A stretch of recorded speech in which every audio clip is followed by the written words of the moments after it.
galera, a gente tá aqui para mais um episódio do Buzzer Beater nessa semana, que a gente tá gravando hoje é quarta-feira, dia 16 de setembro de 2020, Felipe, e gostaria só de deixar claro, gravado nisso aqui, que eu nunca mais vou confiar numa franquia de Los Angeles do basquete, da NBA, que não se chame Lakers. Nunca mais vou confiar até que as coisas aconteçam. Beleza? Tudo bom, Felipe? Tudo ótimo, Heitor. Tudo maravilhoso. A gente tá gravando isso daqui na quarta-feira às 9 horas, mas o sol ainda tá raiando pra mim. Como diria os famosos poetas do Fala Mansa, eu tô rindo à toa, cara. Eu não tenho muitas palavras pra dizer durante ontem. O Clippers é um time completamente desprezível. Eu acho que nunca existiu uma franquia tão minúscula e tão nojenta na história do esporte coletivo mundial, Felipe. Mas isso é coisa do passado, né? Isso é coisa do passado. A gente tá aqui pra reunir mais uma vez nessa semana, não é pra falar mal do Clippers, porque aí eu poderia fazer um episódio de 1 hora só xingando cada membro da organização do Clippers, mas não vale a pena, né? Não vale a pena. Vamos falar da final de conferência, que curiosamente o Clippers não está. Curiosamente. Não sei porquê, imaginei que um dia estaria, né? Um 3-1 te motiva a achar que vai ter, né? Agora só uma dúvida pra encerrar o assunto Clippers. O que é pior?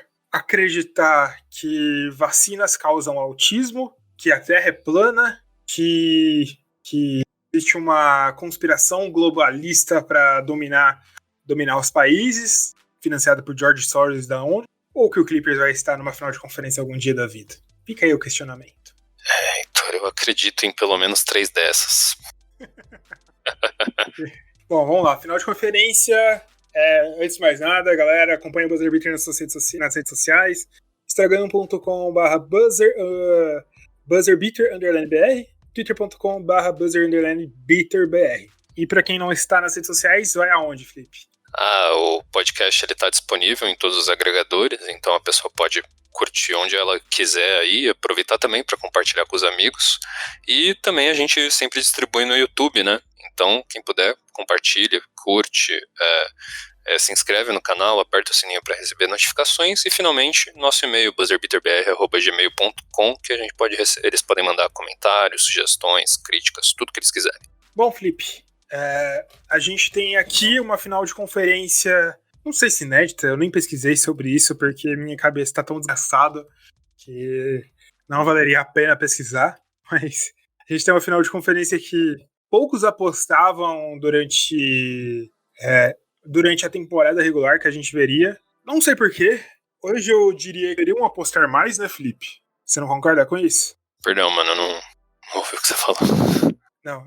Apostavam que essa ia ser a final de conferência, mas hoje eu acredito que deveriam apostar mais que essa vai ser deveria ser a final de conferência, porque faz sentido a gente pensar no Denver chegando lá, né? Sim. Se a gente parar pra pensar, tava tão, na verdade, meio que escrito nas entrelinhas que seria uma final de Los Angeles, que seria, e até pelo fato do Denver parecer meio capenga na temporada regular e todas as inconsistências no playoff que fez a gente acreditar que cairia o próprio Jazz.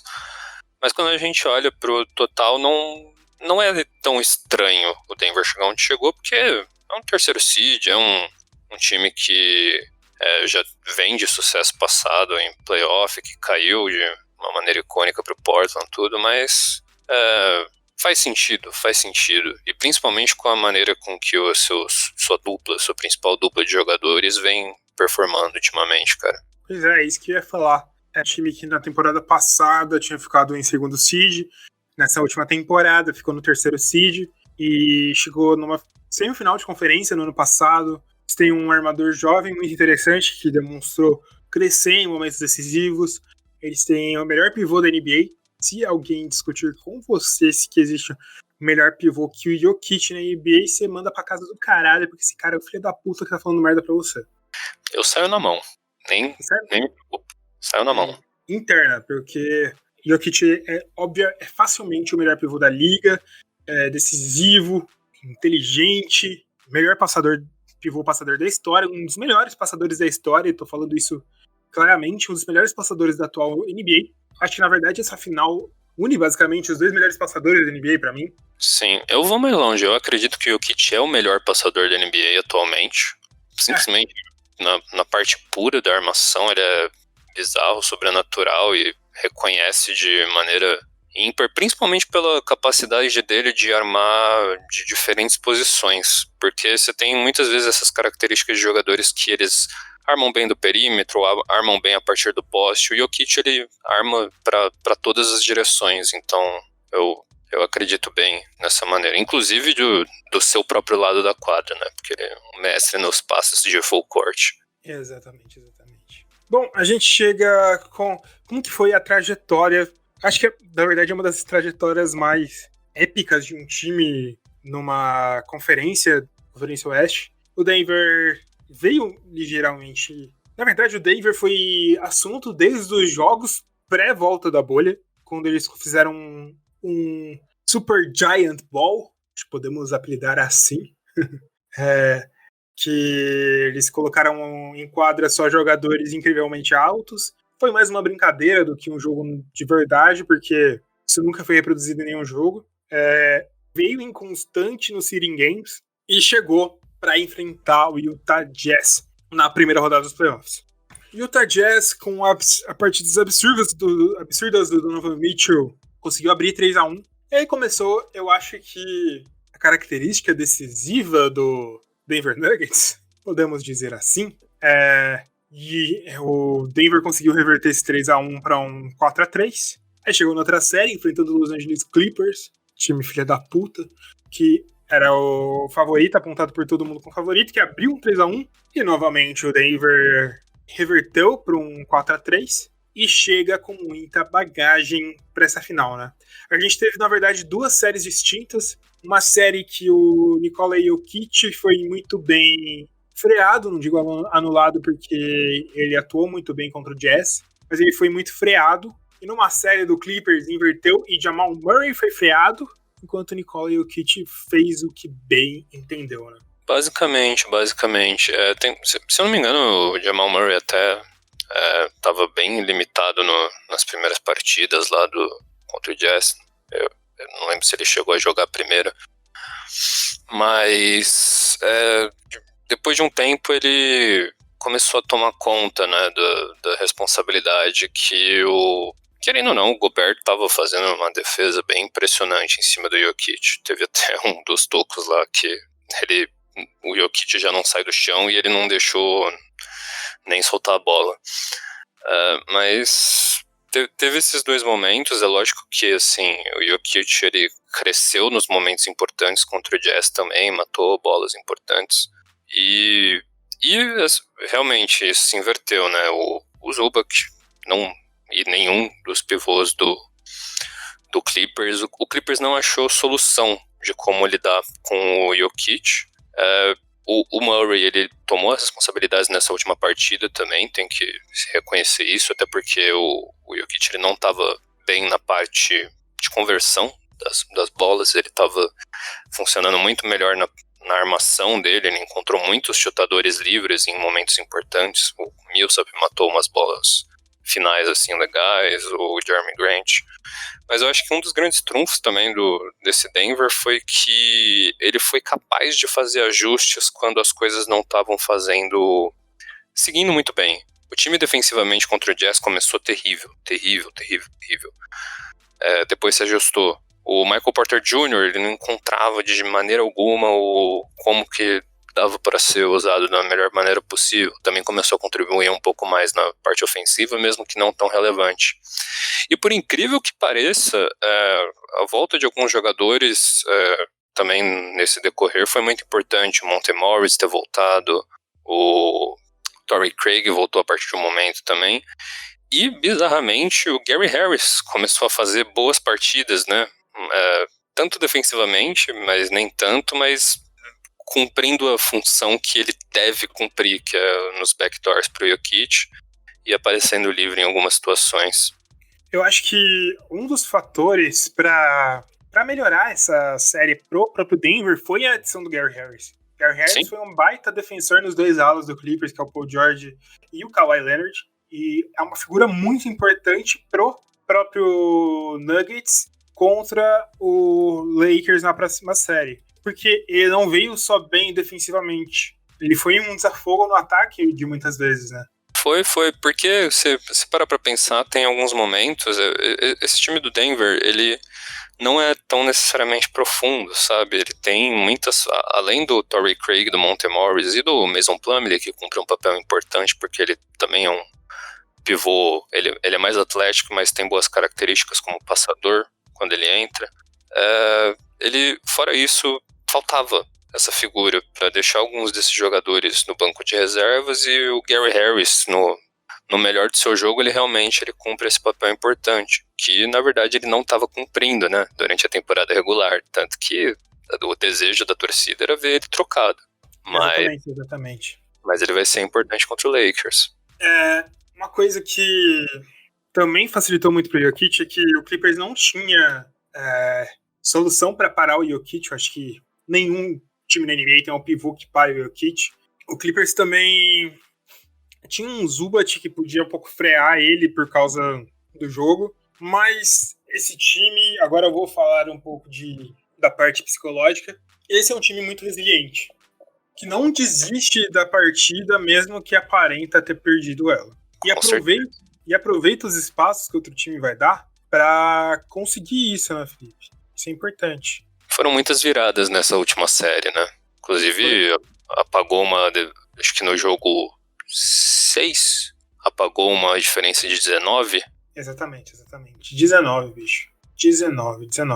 Pois é, né, Felipe? É difícil. Mas, enfim, pensando para a próxima série. Antes vamos falar do Lakers, né?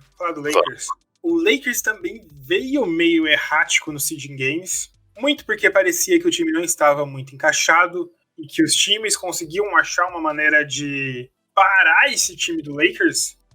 Parecia isso estava acenando, mas aparenta também que o time do Lakers aprendeu a fazer ajustes durante as séries para conseguir superar os seus adversários. Eu acho que a gente acabou errando de uma certa forma na primeira série contra o Portland por causa do jogo 1, mas aconteceu o esperado. O time do Portland é fraco e era muito mais fraco que o Lakers e não era para ter desafio contra aquilo. O time acertou um pouco o ataque e acabou conseguindo superar. Mais interessante ainda foi o confronto contra o Rockets, né? Que eu acho que tem uma parte psicológica que acabou pesando pro Rockets, mas o Lakers conseguiu anular ofensivamente o time do Rockets a partir do segundo jogo e superar, fazendo bem uma marcação por zona, impedindo que acontecessem as infiltrações de Harden e Westbrook. Westbrook foi muito mal nessa série, inclusive, muito por causa da competência do Lakers. E também dando uma freada nas bolas de 3 pontos que recusavam-se a cair pelo time do Rockets. Porque, na verdade, a gente lembra muito desse Rockets no small ball, a gente lembra muito que era um Rockets super potente dos 3 pontos.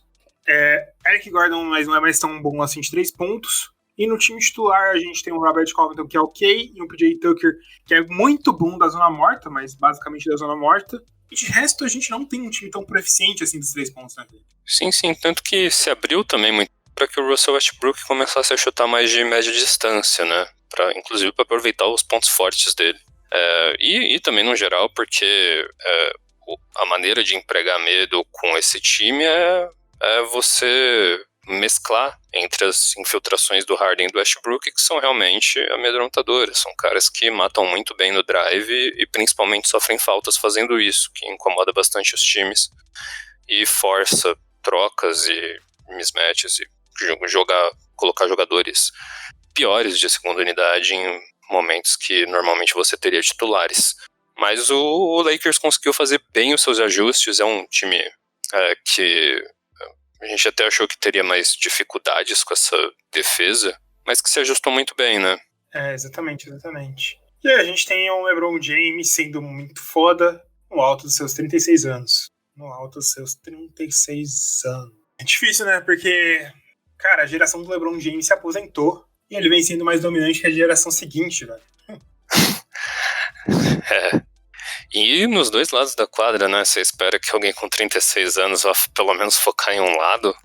Não, ele tá parando as pessoas de tudo que é canto, cara. Então. Bom, vamos pensar no matchup desse jogo, Felipe. Eu vou dizer da minha opinião que se o Clippers não tinha alguém para ficar no Nikola Jokic, o Lakers tem, né? Chama Anthony Davis, segundo colocado no Defensive Player of the Year, All-NBA Team, saiu os All-NBA Teams hoje, mas eu acho que nem vale a pena falar desse episódio, a gente tá pra falar da final do Oeste. E o Anthony Davis é um dos melhores Jokic Stoppers. Pode falar isso, Jokic Stopper? Existe algum Jokic Stopper de verdade, Felipe? Eu acho difícil pontuar isso porque o próprio sistema do Denver valoriza muito os diferentes tipos de movimentação que dá pra fazer pra esse cara passar, né? Mas o Davis com certeza é uma das melhores opções aí por conta da maneira que o Jokic ataca a cesta, né? O Davis, ele é excelente defendendo com as duas mãos, e o Jokic sempre joga muito com o ombro e bastante com aquele hook de mão direita dele, que o Anthony Davis, ele tem tamanho e atleticismo para alcançar. Então, pelo menos na parte ofensiva, eu acredito que o Jokic vai ter bastante problema. Mas, por outro lado, por mais que os guards do Lakers já tiveram seus anos de bons defensores, eles já não são tão mais competentes ainda mais para encarar um cara como o Murray, né, velho? Isso que eu ia te dizer, Felipe.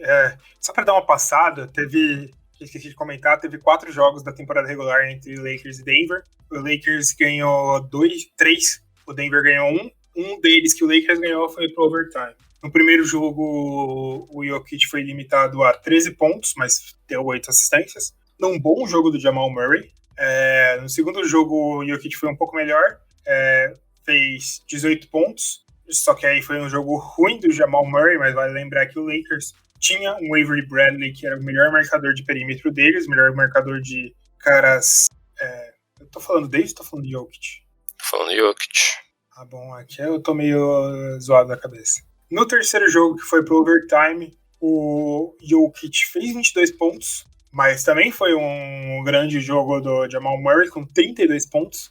E no último jogo, que foi já dentro da bolha, o Jokic ficou limitado a 12 pontos, com 14 pontos do seu Jamal Murray. Mas foi um jogo de bolha, de sitting games, que não estava valendo tanto para nenhum dos dois. Bom, Felipe, eu acho também, eu concordo com você, eu acho que Jamal Murray vai ser a principal arma ofensiva desse Denver Nuggets. Eu acho que muitos do que esse Denver Nuggets vai fazer vai passar pelas mãos do Jamal Murray. Porque eles não têm defesa. Não sei se vão deixar LeBron James grudado no Jamal Murray boa parte do tempo. Eu acho que ele consegue defender o Jamal Murray, mas não sei se ele vai ser tão efetivo assim. Mas eu acho que passa muito pelo desempenho do Jamal Murray. O Lakers tem um Alex Caruso, que vem vindo muito bem nos playoffs.